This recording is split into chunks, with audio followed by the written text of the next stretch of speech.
What's going on, guys? Chase here with Corn Fed Dreams for another Chalk It Up episode. Today we got my buddy Eddie, and he's going to walk us through his car collection. All right, hello, nice to meet you. So, first things first, I got a couple cars for you, but we'll go through the first thing that's here. So I've got my Beat to Crap 1992 525i Touring. Pretty rare in the States. For some reason, wagons didn't really do too hot over here, especially for BMWs. Bone stock, besides the fact that it's on yellow speed coilovers. Rooftop tent, some couple rare pieces that we have found along the way. Like the half lace has the actual BMW logo embroidered on it. Tried looking up some information on it. Never could find anything on it. So as far as I know, it's the only set. And then I have the rears too, but they're over in storage. So, what else is on this car? We did clear taillights. A buddy actually in Latvia made them. They were the very first set to ever be made for the Touring. The sedan you can buy all clears, but unfortunately for some reason they never decided to make them for this car until we did, so something pretty cool about it. Just basic BMW oil leaks, coolant leaks, all the fun stuff. We actually plan on driving this. Funny story, this car hasn't driven in over 12 years. Oh, really? Until like the last couple days that I've been driving it. Oh, okay. Every suspension arm is shot. So surprisingly rides pretty well, but you can definitely hear all the clunks when you're turning. Yeah. I'm going to be redoing the entire car, and then we're driving 20 hours to Vermont for Wolfsgart next year. Oh, okay. So that's why you're going up there. Yeah. Okay. Dude, I've always wanted to go to that Wolfsgart. It looks insane. I am excited. We've got couple stops on the way. We're stopping in Chicago, and then driving over to South Bend, Indiana, staying the first night there at a homie's house, driving to Angola, I think is how it's called, something like that, also in Indiana, getting some photos done there, and then driving through whatever the next state is, Ohio. Yep. And then going all the way up to Niagara Falls, and then Vermont, and then driving back down through Canada into Wisconsin. So, 8 states, 2 provinces. That's gonna be badass. Yeah, lots of maple syrup when I'm in Canada. So I'm excited. Yeah, you definitely gotta grab that maple syrup. Hell yeah. So that's pretty much it for this car. It's just Alrighty. been a project car for the last 2 years. Got it running, got it somewhat drivable to where it's somewhat safe that I feel comfortable driving it. Yeah. Not so much my kids, but it is what it is. And then we'll go in here, and I've got 2 motorcycles. So the first one is my BMW 2004 R1150R. Funny thing about this motor is it comes from World War II pilot jets, I believe. Oh, really? Either World War II or World War I, and it's like a boxer motor. So when you're sitting on it and you give it a little bit of throttle, it kind of pushes you to the side. That's sick. So it's definitely different. I learned originally on motorcycles last year on my dad's 1999 Dyna Wide Glide. Yeah. And then went to a BMW sport bike, and the very first time I rode it, I did a wheelie and I was really scared. so it's been taking a little bit of time to get used to this bike. Unfortunately, I haven't really been able to ride it for the last year because all the parts were shipped down to Texas to get painted by Illust. And then since it's been back, I haven't been able to get it to fully run right. Right. So maybe next year I'll get to ride it. Yeah. But it's got same thing like the BMW. It's got clear tails. It's got the German spec on it, so that's why it has the clear tails. Oh, okay. All obviously custom paint job, reupholstered seat, engraved fuel cap. Pretty much everything that can come off of it and be customized has come off of it and customized.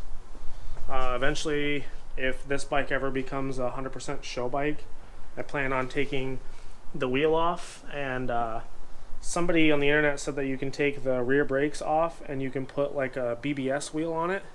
Really? And you can get custom made lips and barrels for it and run like a really small BBS wheel. So eventually, if that's something that I decide to do with this bike, I'm going to get a BBS wheel, probably like the Style 19s or something, and then have it painted to match the blue, and then just run it on the back. That'll be tight. So, and then next is my dad's Harley. Nothing done to it besides audio. He bought it like that. He got in an accident last year, so he hasn't really been able to ride. Oh. So it's been sitting here, and I've been playing with it, but this thing is like riding in a boat. Like it's so heavy, it's so awkward, and especially coming from like a really light BMW to heavy Harley.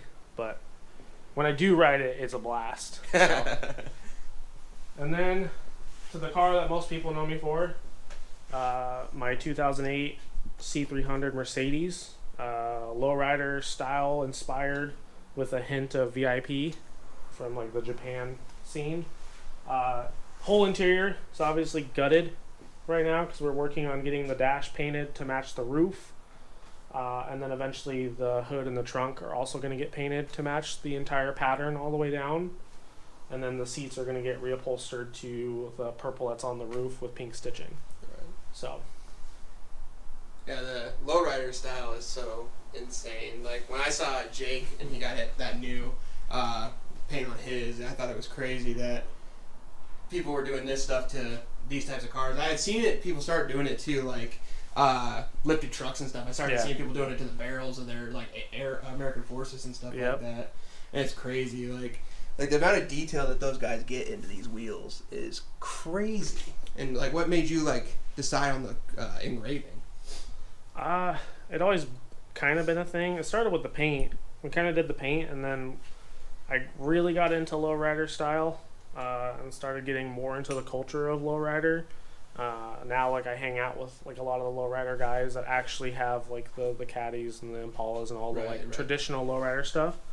So going from that and seeing like Brad Wheeler was one of them that I'd always see his cars at shows, and I'd always see him pulling up, and I'd always see like all the work and detail put into his paint and his engraving and everything else. And I was like, that's where I want to be at. Like, I want to be one of those big dogs, you know, eventually. And so it was like an idea that I kind of threw around for about 2 years or so while having these weds. I was like, I want to get them engraved because they're a big face wheel. There's a lot of surface area on it. There's a lot of things you can do to it. And every time I looked it up, nobody had ever done it. Oh, okay. So I was like, screw it. Came back from a lowrider show, and I was like, let's do it. I'm going to do it.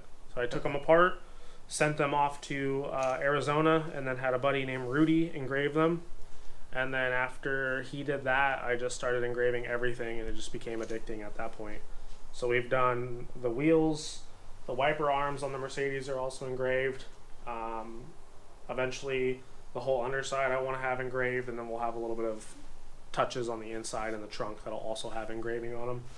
But these wheels have been a long time coming, especially like the little details. Like we have the center caps that spin. I want to get them pinstriped on the lip as well. That'd be tight. So we'll have like a pink pinstripe that goes across the side of the car.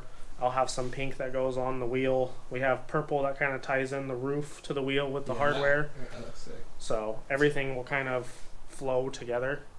Obviously, the more paint, the better, but eventually you kind of run out of things to paint. So what made you get into like lowriders and stuff like that? What was your first like? Oh, you know what? That's how I'm gonna build my cars. Like, man, I think just when it all started, where everybody was kind of getting their roofs laced, and I would see that, and I was like, man, that's cool. And then once again, seeing Brad Wheeler at shows, him being a longtime family friend as well, and just being around his cars and seeing his cars. Okay. It just you go to shows and you see the same style of cars over and over and over again, and then you see the lowriders, and every single lowrider, no matter if it's the same exact car, they all look different. When it comes to the paint, the patterning, the lace, the engraving, it just opens up so many more possibilities than the chassis itself could normally just give you. Sure. Until you start doing like custom stuff and making things and just kind of going off of like the normal. Yeah. But paint, you can change paint. You can endless things with paint. It's so cool. It just makes it more personal, I guess. Yeah. That's a good way to put it. Yeah, for sure. And what got you, is the lowriders what got you into cars, or did your dad get you into cars when you were growing up? Like, how did you get into the car scene in the initial part? My dad was into cars. He was a race car driver. Oh, sick. As people know, I'm not really into going fast. I'm more about the show slant of it. But definitely grew up around cars, but I didn't really get into cars until about 9-10 years ago. Okay. When I bought my first car and started doing like window tint, chameleon tint on your headlights, and then like the aftermarket steering wheel with the quick release kind of thing, you know.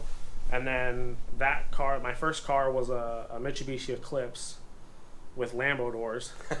Kind of missed the Lambo doors. Yeah. But that was my first car, and then we were doing like a full metal wide body kit on it, and I was like, oh, I need another car because like I don't have a car to show this year. Right. So I bought this car, and then this car just kind of took me down the rabbit hole of European cars and like the endless things that you can do with cars. Like we did a custom wide body on this car with ulterior motives, like the universal fender flares. Yeah. And just did a whole bunch of custom body work to this car. Obviously the 326 wing, and it was just cool. It was new. It was fresh. Obviously had some friends that were into cars that kind of helped me like figure out what I needed to do, what I needed to learn.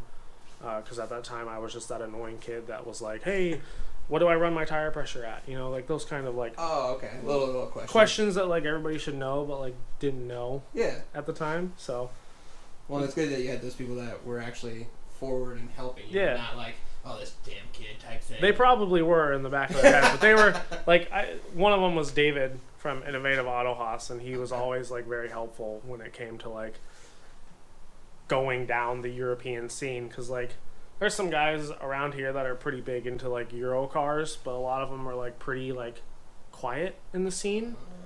They kind of just like keep to themselves, which is how David is, but luckily I got to be close with him and kind of meet him, and he's always been helpful. Every time I text him, no matter what it is, he's always super helpful. He's always been there. So that's great. Yeah. That's awesome. So what's the rest of your plans with everything going on then? So with this car, like I said, the interior I want to get all redone to the purple. I want to do like a deeper purple pleather, and then do pink stitching to kind of match the roof to tie the interior into the roof. The dash I want to get painted to match the roof pattern all the way down. And then I have a 2013 C300 steering wheel that I'm getting rewired to fit in the 2008. So we're doing the facelift steering wheel on it. And then that's getting shipped to California for SOS Customs to redo the upholstery on the steering wheel. That's gonna be sick. Because they were like the only shop that was like down to do the airbag. Really? Yeah, because I was like, I don't want to do the steering wheel if I can't do the airbag, because something about purple steering wheel and then a black center just looked funny. So I was like, well, I'm going to reach out to every single person I know and see if I can find somebody to do it. Otherwise, I'm going to scrap the interior idea until I can find somebody to help me do the steering wheel. But they were down. It took a little bit of convincing of me telling them that it's strictly a show car. It only sees the road when it does work for like special shows. So he was a little hesitant at first, but then he was like, we'll do it. We got you. That's badass. That's good that you got that kind of guy. Yeah, he's cool. Oscar. I met him through like TJ Hunt videos. Oh, really? Yeah. So he's a super cool guy, super nice. And then after the interior, a little bit more paint work. Like I said, I want to do the whole side. I want to do the trunk, the hood. Keep debating on if I want to do the wing or not and leave the sides black or do something to them. But I know for sure all the way across, so it kind of goes all the way down. And then we're doing the trunk setup hopefully this winter. One of my homies is helping me make a full custom bracket to hold the air suspension tank. Oh, okay. And then the tank's going to get engraved as well by Rudy. Some little bits in the trunk. My guy that makes turntables is going to make me one for that fifth wheel down on the floor.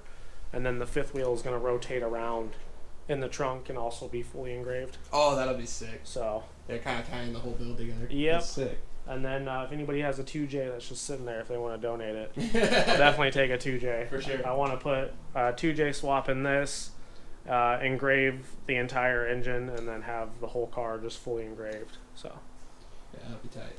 For sure. Yeah. How'd you find so did you retrofit the 326 wing, or is that just like a bolt-on type thing?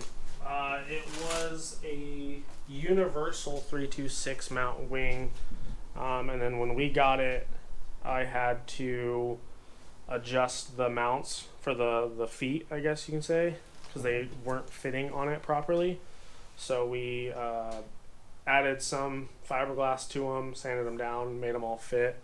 And then underneath, they're just bolted in just like you would any other 326 wing. Okay. But our biggest thing that I wanted to do was when we did the ulterior motive fender flares, I wanted to make sure that the tip of the wing was leveled to the flares. Oh. So if you look straight down from it, you can see that the wing ends exactly when the fender ends.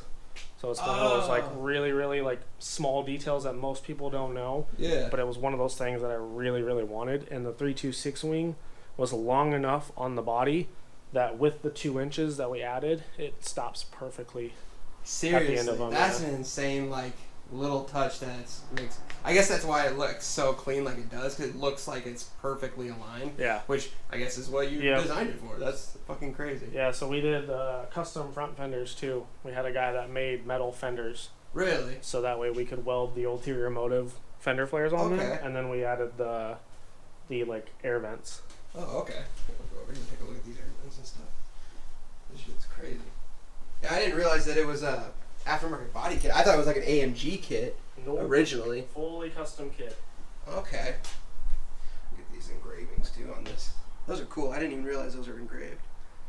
Yeah. Yes, that's a small touch that I obviously wouldn't notice right away. Yeah, the guy that engraved them, he was like, "Do you want to just do the arm part, or do you want to do the whole thing?" And at first I was like, "Let's just do the arm." And then he was like, "Are you sure? Because you're gonna see the rest of it." I was like, "You're right. Let's do the whole thing." So he convinced me to do the whole thing, and I'm glad he did. Yeah, that's awesome. Yeah, those are really cool touches and stuff like that. What made you decide to Merc? Like, what was the was it just that was a car you bought, or was it like I always wanted a Mercedes?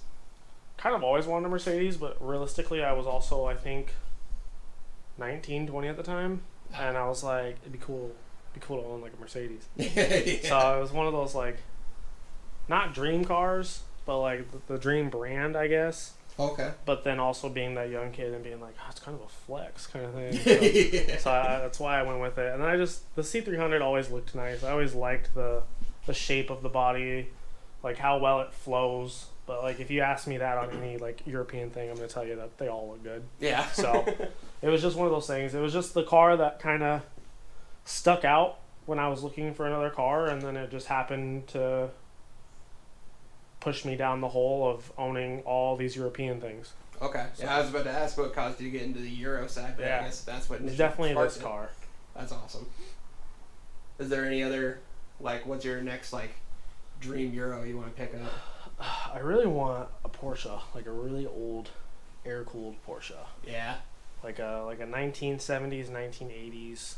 Yeah. Like realistically, I would really want like an old 911, Okay. but the cost that they are nowadays, Yeah. I just can't. It's not worth it. But I know everybody makes fun of the 944, I think is what it is. Yeah, the one that looks kind of like an RX-7. Yeah, like but I an really XC. want one of those. I see. I've been looking into those recently because they are way cheaper than every Yeah. other Porsche, and they are pretty sick. There was a guy back up home that he has an old one that's like black on gold, and it looks sick, but it's definitely got that age to it. Yeah. But they can be pretty cool. I get why people are like, oh, it's not a real Porsche because it doesn't look like any of the other ones. But that's kind of what makes it the cool thing. Yeah, it's different. I mean, if you go to a Porsche meet and you pull up in that, they're all gonna laugh at you. But I mean, hell, they're cool looking. Right. I think they're super cool looking. They're definitely different compared to all the other Porsches. If you got one of those, are you thinking the same type of idea of doing like a lowrider build to it, or would it be kind of a classic build? Depending on how, if it was rusted out and just clapped, it would be an off-road build. Ooh. Like it would be lifted. It would have big mud tires. It would just be like a winter car that I just drive every day. If it was relatively clean, had a little bit of body damage to it, I'd probably clean it up, and then I'd really like to make it me and my wife's Sunday drive around town, just scoop the loop, kind of just go and run errands Cruiser, and just have fun in it. But that'd be the ultimate dream. Have a really really clean one that only comes out on the weekends. Yeah. Load the family up, and just go drive around and just go have fun. That'd be badass. So, yeah. All right, so I appreciate you giving me the time, Eddie, to show me your collection. And I hope that we get to see more time together. I'm excited to see how the build finishes up. And if you have anything else you want to say to the fans, go ahead, and we'll kind of give any shout outs you want to give or anything like that. Yeah, just do you. You know, it's not everybody's cup of tea, and it never will be. No matter what you build, there'll always be somebody that dislikes it. But at the end of the day, if you like it and you think it's cool, that's all that matters. But as far as for shout outs, just everybody obviously watching, everybody that's been supportive over the years of you and myself, you know, as well as my painters, Illist down in Texas, my engravers, Rudy and Angel. Obviously, none of these things would look as cool as they did without them. And obviously, Dana out in Fort Dodge for doing the roof of the Mercedes. So, yeah, without them, without, you know, the homies, Jordan, Chase, all of them, Jesse Guzman, like, these wouldn't be where they are without having the friends and family to be able to help and come and turn wrenches to get all of these things where they are. So just a good group of friends and family, and you can literally build everything. So yeah. All right, man. Well, I appreciate it. And then what drives you to be how you are? Like, what's your style? What drove you to be your style? What drove you to be take on life like you do? Oh, that's a good question. Lots of regret for European cars, I guess. Lots of money put into them, but at the end of the day, it's cool. The biggest thing is having, like, my kids that enjoy seeing these things, and, like, my daughter loves going to car shows and taking her stroller and just walking around and just enjoying cars. The fact that they have that drive and that, you know, passion and respect for everything that everybody builds is definitely the coolest part. I'm excited that like the day that I'm gone, you know, that my kids have cool things, like if it's wheels or like the motorcycle or the cars or, you know, just anything that, like, I can leave behind for them. Like for example, the BMW, the motorcycle is painted blue because my son's favorite color is blue. So when I pass away, he will get the rights to have that bike and have it as his if he wants to keep it. My daughter's stroller is purple and pink because my favorite color is purple and her favorite color is pink. And that was her first build. So we did our two first colors. The Mercedes is purple and pink just by the chance that at the time when I wanted to paint it, they went so well together. Oh, okay. But like the next motorcycle I get, I want to paint it yellow because my wife's favorite color is yellow. Oh. So everything that I have has a specific color to it for a specific person in my life. So like my son's airplane that we're building, we're going to do orange and red because his favorite color is also orange and his grandpa's favorite color is red. Oh, that's so beautiful. The two of the colors together obviously look nice, but they also have a deeper meaning behind them. That's awesome. They almost, the way you describe the kind of mindset you have behind your cars and stuff like that kind of gives me that old, like, what people used to say about tattoos, where you make like imprint of what your memories were with them. And it's awesome that you can imprint your memories with these vehicles and the bike and the strollers and stuff like that with your kids and your wife, and get to hold that history in there. It'll be awesome to always have that around, and then just remembering those memories as you're, you know, getting older and stuff like that. It'll be cool to see how they progress as kids and see where they come out in builds and see how, if it mirrors your style or if it's even more crazy than what you can even think of. Which, like, if it is, you know, I hope it is. I hope they go and do their own thing, even if it's not European cars and they decide to go like domestic or JDM or whatever. Even if they just get into cars in general, would be super cool. Just seeing like the last 8 years of my work being passed down into my kids and watching them grow and build their own things and do their own things and kind of make their own name for themselves. Just in the community and the car culture scene in general would be super cool. Especially like coming from, you know, my dad and him being really into race cars and like doing a lot of race car stuff, but his name being completely opposite of what I do. Yeah. for the whole car scene, but still being in it. Like, that's what I'm excited for. Yeah, that'll be awesome Yeah. to see it growing up. Oh yeah. All right, man. Well, I appreciate it, and I will see you guys in the next video. Make sure you like, comment, and subscribe. I'm gonna throw all of Eddie's information down in the description if you guys want to follow him, keep an eye on the builds, stuff like that. I'm gonna try and keep up with him when I can, keep up with all my guys down here in Des Moines. Hopefully you guys will see a few more videos from some of them. But I will catch you guys in the next one. Back to where we started.